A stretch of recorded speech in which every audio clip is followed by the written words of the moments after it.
할렐루야, 사랑하는 우리 예수운전교회 성도 여러분, 오늘도 좋은 아침입니다. 이 아침에 하나님의 말씀을 묵상함으로 하나님께 영광이 되어지고 하루의 힘을 얻기를 주님의 이름으로 축원드립니다. 우리 다 함께 신앙을 고백하겠습니다.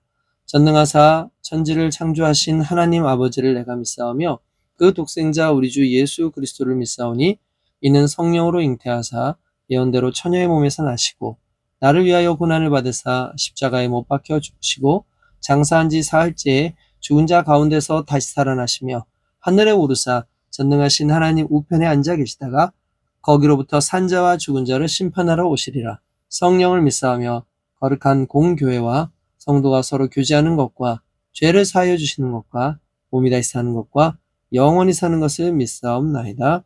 아멘.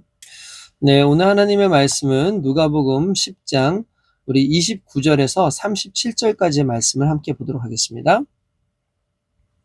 그 사람이 자기를 옳게 보이려고 예수께 여짜오되 그러면 내 이웃이 누구이니까? 예수께서 대답하여 이르시되 어떤 사람이 예루살렘에서 여리고로 내려가다가 강도를 만나매 강도들이 그 옷을 벗기고 때려 거의 죽은 것을 버리고 갔더라. 마침 한 제사장이 그 길로 내려가다가 그를 보고 피하여 지나가고 또 이와 같이 한 레위인도 그곳에 이르러 그를 보고 피하여 지나가되 어떤 사마리아 사람은 여행하는 중 거기 이르러 그를 보고 불쌍히 여겨 가까이 가서 기름과 포도주를 그 상처에 붓고 싸매고 자기 짐승에 태워 주막으로 데리고 가서 돌보아 주니라. 그 이튿날 그가 주막 주인에게 데나리온 2를 내어주며 이르되 이 사람을 돌보아 주라. 비용이 더 들면 내가 돌아올 때에 갚으리라 하였으니 내 생각에는 이 세 사람 중에 누가 강도 만난 자의 이웃이 되겠느냐. 이르되 자비를 베푼 자이니이다. 예수께서 이르시되 가서 너도 이와 같이 하라 하시니라. 아멘. 네, 오늘의 이 말씀은 어제의 말씀에 이어지는 그러한 말씀입니다. 어제의 말씀은 여러분들 이미 말씀드렸지만 한 율법사가 와서 예수님을 시험하여 질문을 하지요. 선생님, 내가 영생을 얻으려면 무엇을 해야 합니까? 라고 얘기하죠. 그러나 애초에 말씀드렸다시피 여기에서 우리가 영생이라는 그 개념 속에서는 우리가 하는 것, 우리가 어떤 율법적인 노력보다는 무엇보다도 그리스도 예수를 믿는 그 믿음이 결국 영생의 가장 중요한 부분이지만, 그러나 예수를 믿는 믿음은 반드시 우리의 행함으로 정체성이 드러나는 그 행함으로 증명되어져야 그것이 참 믿음이다 라는 그 개념을 말씀을 드렸습니다. 거기에서 이제 또 한 단계 더 나아가서 결국 예수님께서 좋아, 너가 율법사인데 그거 모르겠어? 그러면 성경에서는 도대체 뭐라고 얘기하냐? 라고 얘기를 하죠. 그러니까 율법사가 질문하러 왔다가 오히려 자기가 대답을 합니다. 그 대답의 내용은 이런 거였죠. 결국 하나님 사랑해라, 그리고 이웃을 사랑해라 라고 얘기합니다. 그때 예수님께서 그래, 네 말이 맞아. 그러니까 너도 가서 그렇게 행해 라고 이야기를 합니다. 그때에 이제 오늘 말씀의 내용이 이런 거죠. 그때 이 사람이 자기를 옳게 보이려고, 자기를 옳게 보이려고, 그러니까 예수님 앞에서 자기를 상당히 의로운 사람인 것처럼 보이려고 이렇게 물어봅니다. 내 이웃이 그러면 누굽니까? 라고 얘기를 하죠. 이웃을 사랑해라 라고 하니까 그러면 그 내 이웃이 누굽니까? 라고 얘기하죠. 여기에서 그 사람의 이 말을 좀 이해를 해야 돼요. 이 율법사는 그가 생각하는 이웃인 흔히 말하는 유대인들, 자기 동족들에 대해서는 자기가 이미 사랑을 다 베풀었다고 자부하고 있다라는 걸 나름대로 여기서 표현하는 거죠. 그래요? 맞아요. 나 그래서 이웃들 사랑했는데요. 내 동족들을 사랑했는데요. 라고 얘기하죠. 그래서 그 사실을 예수님에게 자랑하기 위해서 자기 이웃이 그러면 누구인지 묻는 겁니다. 그러나 그는 이제 뜻밖의 대답을 듣게 되는 거죠. 그래서 자신은 진정으로 이웃을 사랑하는 사람이 아니었음을 깨닫게 하는 그 내용을 오늘 예수님의 말씀을 통해서 듣습니다. 내용은 이렇죠. 예수님께서 말씀하신 것이 한 사람이 예루살렘에서 여리고로 내려가다가 강도를 만났다라는 그 내용으로 먼저 시작을 합니다. 예루살렘은 상당히 해발 고지가 760m니까 고지대에 위치하고 있습니다. 당대에 이제 예루살렘 성전에서 일하는 제사장이나 레위인들이 상당히 많이 살고 있었죠. 그런가 하면 여리고는 재미있는 그 내용이 뭐냐면 여리고는 해수면보다 더 낮아요. 우리가 잘 아는 그 네덜란드 같은 경우가 바다보다 더 낮게 땅이 있죠. 그래서 이제 그 해수면보다 낮은 그런 저지대라고 할 수 있는데 바로 여리고가 그런 곳이었습니다. 해수면보다 약 250m나 낮은 저지대였다라는 거죠. 그러니까 예루살렘에서 여리고로 내려간다라는 말이 맞는 거죠. 그래서 예루살렘에서 여리고로 내려가는 그런 과정에 특별히 이 두 지역 간의 거리가 약 한 36km 정도였다라고 볼 수 있고요. 길이 가파르고 길 양 옆에는 이제 암석들도 많았어요. 게다가 이제 아무래도 이 여리고라고 하는 것이 상권이 상당히 발달되어 있고 대도시이기 때문에 이 또 게다가 유흥을 즐길 수 있는 곳이 예루살렘에 많지 않죠. 왜냐하면 예루살렘은 성전이 있고 그것은 어떤 종교적 도시이기 때문에 거기서 36km만 떨어져 있는 그 여리고로 가면 환락이라든지 또는 장사를 할 수 있는 여러 가지 교역이라든지 뭐 다양한 부분들이 그 여리고에 있었다라고 볼 수가 있습니다. 그러니까 솔직히 많은 사람들이 그 길로 예루살렘에서 이 여리고로 내려가는 일들이 많이 있었어요. 그런 상황에서 강도떼를 만났다? 뭐 도둑들을 만났다? 그렇죠. 왜냐하면 도둑들이 지키고 있다가 자주 출몰해서 그렇게 지나가는 사람들을 해하거나 그들의 것을 뺏는 그런 경우가 상당히 많이 있고, 게다가 이 강도 만난 자를 보았을 때 이 강도 만난 자가 거반 죽은 모습이었고, 그래서 그를 버리고 이 강도들이 도망을 이제 치는 그런 상황 아니겠습니까?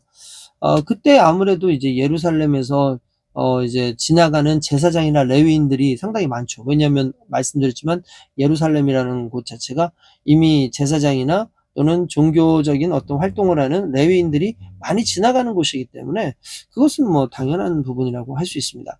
그래서 거의 이 사람이 죽어 있는, 거의 뭐 움직이지도 않고 죽었다라고 해도 과언이 아닐 정도의 사람이었는데, 이 말은 간단하게 말해서 누군가 도움을 주지 않고서는 살 확률이 없다라는 것을 의미하는 겁니다. 이때 마침 한 제사장이 그 길로 내려가다가 이 사람을 보죠. 그런데 피하여 지나갔다라고 나옵니다. 피해서 지나갔다라고 나옵니다. 그러니까 아예 그냥 거들떠 보지도 않고 피해서 지나갔다라는 걸 의미하는 거죠. 뿐만 아니라 레위인도 이곳에 이르렀는데 그렇게 쓰러져 있는 강도 만난 자를 보고 피해서 지나가는 그런 내용이 나옵니다. 자, 일단 우리가 여기에서 알아야 되는 것은 많은 사람들이 이 제사장이나 이 레위인을 나쁜 사람들이라고 생각해요. 정말 나쁜 사람들이다. 어떻게 죽어가는 사람들이 있는데 그냥 이제 이렇게 그냥 너무 정말 너무할 정도로 정말 그렇게 지나가 버릴 수 있느냐. 참 너무 좀 매정하다라고 생각을 할 수 있겠죠. 그러나 여러분, 우리가 이걸 알아야 됩니다. 이 제사장과 레위인이 왜 등장했을까? 여기서 제사장과 레위인이 등장한 이유는 간단합니다. 이들은요, 상당히 거룩한 사람들이고요. 이들은 나실인입니다. 나실인이 하지 말아야 될 중요한 행동이 하나가 있는데, 물론 3가지 정도가 있지만 그 중에서 가장 중요한 것이라고 할 수 있는 게 뭐냐면 시체를 만질 수가 없습니다.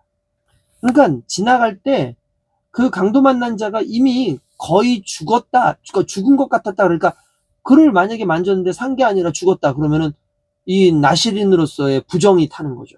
그러니까 거룩이 사라지는 거예요. 그러니까 레위인도 그렇고 제사장은 제사를 지내야 되는 거고, 레위인은 그 성전에서 일을 해야 되는 사람이기 때문에 그러한 부분에 있어서 제사장이나 레위인 같은 경우에는 그냥 거기를 지나쳐서 갈 수밖에 없는 사람이었던 거예요. 그러니까 그 사람들이 뭐 매정해서 그런 것이 아니라, 무정해서 그런 것이 아니라, 그들은 율법과 관습에, 여기서 중요한 거 율법과 관습에 의해서 그냥 지나쳐 가고 있다라는 걸 생각해야 됩니다. 자, 여기서 한 가지, 율법사가 자신의 율법을 가지고 이야기를 했죠. 그죠? 그러면서 하나님을 사랑하고 이웃을 사랑해라 라고 했을 때 여기서 하나님을 사랑하는 업을 삼고 있는 두 사람이 등장하는 거예요. 제사장과 그리고 레위인이죠. 그렇죠. 그러니까 하나님을 사랑하는 업을 가지고 있는 이 두 사람에 대한 내용을 얘기하면서, 그렇지만 하나님을 사랑하지만 이웃을 사랑할 수 없는 종교적인 매여 있는 이 사람들이 그럼 과연 영생을 얻은 하나님의 구원받은 사람이라 할 수 있느냐라는 질문을 실은 예수님께서 이 예화를 통해서 역으로 던지시고 계시는 거예요. 이것은 상당히 깊은 의미가 있는 것이죠. 아무리 하나님을 잘 믿는다 할지라도 하나님을 잘 믿기 위해서 이웃을 섬기지 않는 이 모습, 섬길 수 없는 모습, 이게 이율배반적인 모습이라는 거예요. 우리가 일반적으로 이런 말 들어보셨을 거예요. 고르반이라는 말 들어보셨을 겁니다. 아버지하고 어머니하고 고기가 먹고 싶습니다. 근데 하루는 보니까 아들이 고기를 가지고 왔어요. 야, 이게 웬 고기냐 먹으려고 하니까 갑자기 아들이 고르반 그럽니다. 고르반은 뭐냐면 하나님께 드림이 되었다. 이거 하나님께 제사 지내려고 가져온 고기다. 그러면 아버지, 어머니 이거 드시면 안 됩니다. 이거 하나님께 예배 드리려고 그러는데 어머니, 아버지가 드시면 되겠습니까? 라고 얘기를 하는 거죠. 여러분 봅시다. 이 아들은 종교적 열심도 있고 하나님께 영광을 돌리긴 하지만 그 부모를 온전히 섬기지 못하는 모습이죠. 예수님께서는 이걸 가증스럽게 보시는 거예요. 이런 뭔가 신앙적으로 상당히 대단한 척하고 뭔가 대단하게 하는 것처럼 이렇게 말을 하지만 정작 자신의 삶 가운데 하나님이 아닌 아버지, 육신의 아버지와 어머니조차도 섬기지 못하는 이런 건 말 그대로 보이지 않는 하나님을 섬기기 위해서 당장 내 눈에 보이는 부모를 제대로 섬기지 못하는 이런 가증스러움에 대해서 예수님은 아주 신랄하게 비판하시는데, 마찬가지인 거죠. 제사장이나 이 레위인들 물론 당연히 율법적으로 봤을 땐 피해 가야 돼요. 그렇지만 그들의 그러한 종교적인 또는 어떤 이 거룩성을 지키기 위한 것이 이 강도 만난 자에게는 아무런 효용이 없다라는 걸 일단 알 수 있죠. 여기에서 갑자기 등장하는 한 사람이 있으니 그가 누굽니까? 바로 사마리아인입니다. 사마리아인은 어떤 사람입니까? 지난주에도 설교했을 때도 마찬가지지만 나왔었겠지만 사마리아인들은 바로 유대인들이 그렇게 경멸하는 사람들이고 그들에게는 구원이 없다고 생각했던 그런 사람이고 그들에게는 율법도 없고 제사도 없다라고 여겼던 사람들이에요. 그런데 그 사마리아인이 여행하다가 이 사람을 보고 불쌍히 여겨서 그를 이제 가까이 가서 기름을 붓고, 이제 상처가 많으니까 또 포도주로 이제 그 당시에 이제 알코올 효과를 가지고 있으니까 그 상처를 붓고 싸매고 자기 이제 이거 어떤 짐승인지 몰라요. 말인지 낙타인지 뭔지 모르지만 어쨌든 그것을 붓고 싸매서 주막으로, 그러니까 그 지역에 있는 어떤 이제 주막에 이제 데리고 갑니다.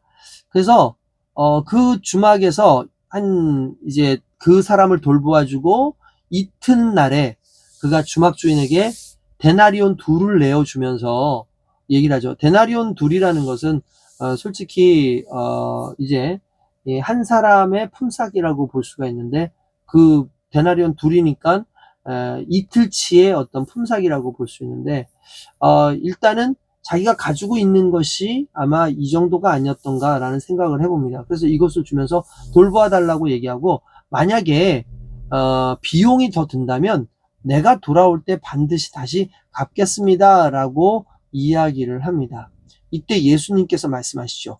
내 생각에는 이 세 사람 중에 누가 강도 만난 자의 이웃이 되겠느냐라고 물어봅니다.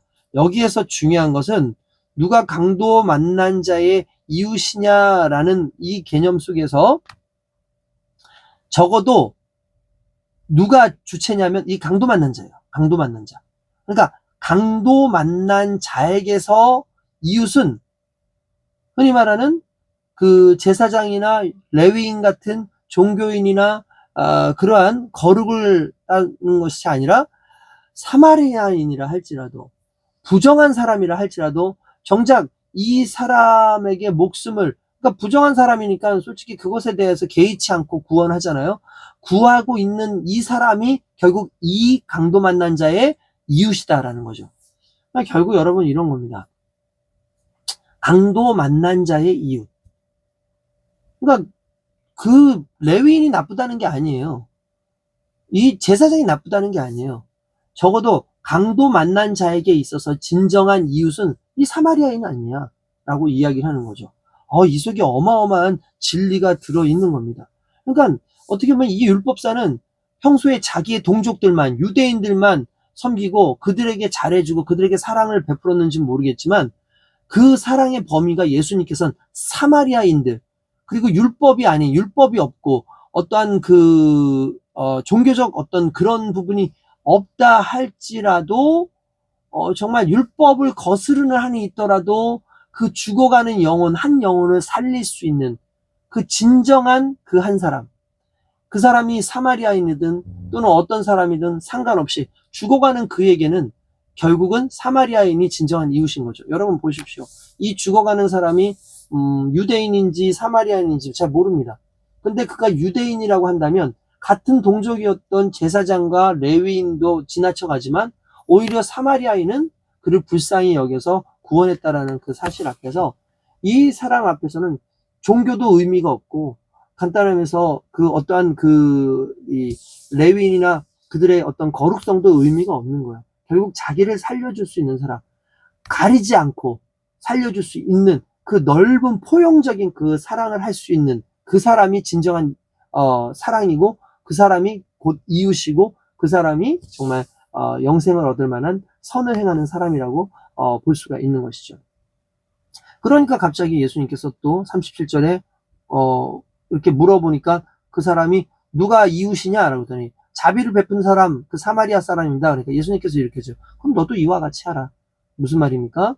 한정적인 이웃사랑이 아니라 하나님은 모든 민족을 사랑하시고 모든 부정한 이들까지도 끌어안기 원하시니까 그들까지도 사랑하는 사랑으로 살아가라는 그 말씀을 하고 있는 겁니다.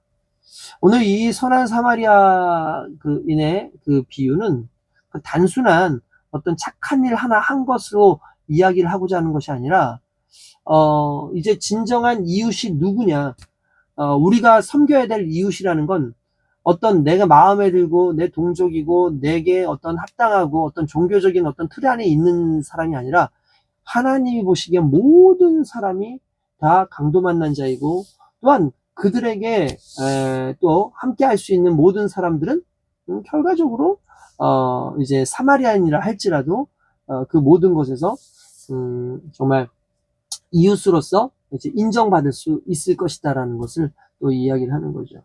어쨌든 오늘의 이 말씀을 통해서 과연 나는 진정으로 이웃을 사랑하고 있는가? 나의 이웃은 내가 사랑할 수 있는 영역 속에만 있는 사람은 아닌가?